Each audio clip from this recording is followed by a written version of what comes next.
Have you ever experienced a game so amazing you spend literally days playing, sucked in by the world, exploring every nook and cranny, trying to experience every boss fight, just to revel in the combat one more time, trying to find every last secret to get one more power up, attempting to rescue every cute flea you can find, but not that guy though. For me, Hollow Knight SilkSong is one of those games. The art, the music, the cute little bugs you meet, but plenty of bigger, more expensive games all have these qualities and still don't draw me in like SilkSong did. So what makes SilkSong better than your average AAA game? Can you distill that feeling down into one single thing? Perhaps it's the combat, the platforming, the exploration, the lore. Do you ever wish you could figure out what that was and use it to create something of your own? Because that's what I've been working on for the last few months. I want to be able to capture that same feeling I get from Hollow Knight SilkSong, to be able to craft an experience that people will want to play over and over. Even if I could gain a sliver of that greatness, I think it would be good enough for me. So where can we start? In my opinion, there are three main things that make this game great: the movement, the combat, and the boss encounters. Everything else is icing. The thing that makes this game so compelling to so many people is between these three things. So let's take a closer look. Hornet's movement set is one of the best I've ever seen. It's miles ahead of the previous game and light years ahead of anyone else in the genre. It just feels so amazing to play. The only time I ever felt like Hornet wasn't doing what I wanted was when my Dan PS5 controller seemed to fall out of sync with my PC. But other than the equipment I'm using, I cannot fault it at all. I know a lot of people weren't a fan of diagonal pogo, but goddamn, does it feel good to pull it off. What makes the system even better is that it's interchangeable. Not only is the movement amazing, it's that you can find certain crests throughout the game that will make small changes to the way that you move and fight. I'm a filthy Wanderer crest user myself, which allows me to move and fight at an even faster pace than the base crest. But it's not just the pogo that's interesting. The dash, the wall jump, the claw line, the silk saw all combine together to make such a versatile character that feels so good to play. So how can you create something like this? Well, the very first step is to create a character controller. It's the thing that the player moves around your level. The Hornet, or the Knight, or Samus, or the Master Chief in an FPS. Here we have my controller, and he's definitely not Mega Man, okay? We'll call him legally distinct Arm Cannon Man. At this stage, the art is not so important. We just need something to look at as we move around. I've already added the basics like run and jump, and if you watch the streams, you know early on this year, I spent a few streams during a cyclone that somehow my internet survived through, studying the dash, which I determined is just a jump but sideways, which we've added in here and I think looks really good. You might think that in order to have such a diverse moveset like Hornet, you would need a lot of code, but in reality, we just need one thing: the state machine. This entire thing is run with a state machine, which if you're ever looking to create a game, you absolutely have to use for these kinds of player controllers. You cannot have the level of fine control without one. If you want to learn, check the link in the description. I have plenty of videos covering the topic. This allows you to trigger different events depending on the state you're in, the player's input at the time, and the surroundings. For example, the jump on the ground versus in the air versus on the wall. The same input triggering different actions depending on the state, without a gigantic if statement. You see, if you're in the wall slide state, you only need to know that the next state after you hit the jump button is the wall jump. You don't need to run any additional checks, which makes creating a complex moveset so much easier. There's still a ton to do with the controller itself. We've got what I would call the baseline for any Metroidvania. We've got jump, double jump, dash, wall jump, ledge grab. These are universally found in a lot of these types of games. And I'm not going to add the claw line or the silk saw. I want to see if I can come up with some unique abilities on my own. We're trying to capture the fun, not clone it entirely. So I'm leaving anything too distinct out. Next, we have to look at the combat. What makes SilkSong's combat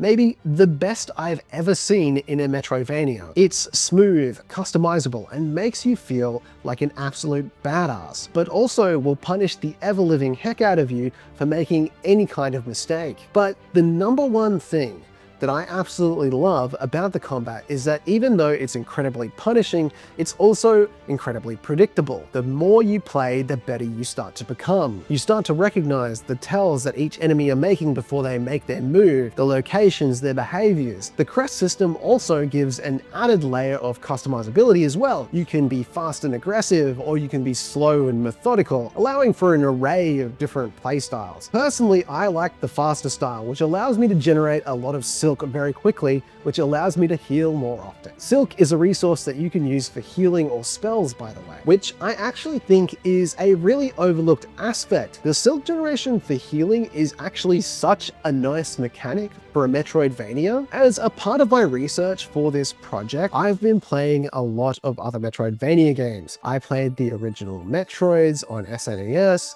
and GBA, and to be honest, those games aren't difficult enough to warrant such a mechanic, but another game I played, Axiom Verge, which I still really enjoyed, but it adopted a similar mechanic as Metroid, where enemies drop health from time to time, but instead it just gave you less health drops and less health, and I think it actually suffered quite a bit because of that. Because you can save yourself in SilkSong, you can keep exploring almost indefinitely, as long as you're good enough, with the exception of Bilewater.